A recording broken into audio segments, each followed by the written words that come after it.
ही fact आहे की report लवकर भेटत नाही. त्याचा मी आढावा घेतलेला आहे. आपल्याकडे सध्या 3 प्लेसेसला लॅब आहेत असं सांगितलं जातं. एक नागपूरला सांगितलं जातं, एक छत्रपती संभाजीनगरला आणि तिसरी इथे. या तिन्ही ठिकाणी आपल्याकडं ड्रग आणि फूड या दोन्ही लॅब आहेत. याचं थोडं करेक्शन आहे. ह्या 3 नाहीत, आपल्याकडे 5 लॅब आहेत. पहिली गोष्ट ह्या 3 आहेत, प्लस पब्लिक हेल्थ लॅबोरेटरी पुण्याला आहे आणि बीएमसीकडे आपले एक स्टेट फूड लॅबोरेटरी आहे. अशा 5 लॅब आहेत. येतोय त्याच्याकडे विचार ते बोलतोय, मी तेच बोलतोय.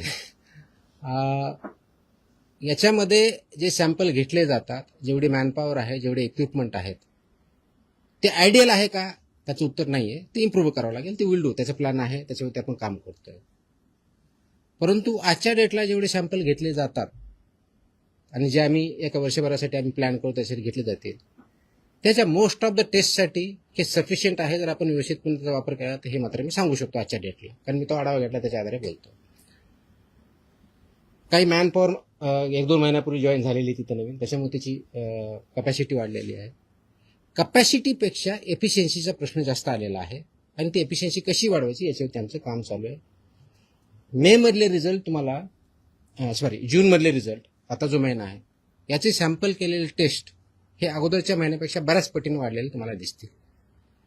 क्वालिटीवरती काम चालू आहे, स्पीडवरती चालू आहे, एफिशियन्सीवरती चालू आहे.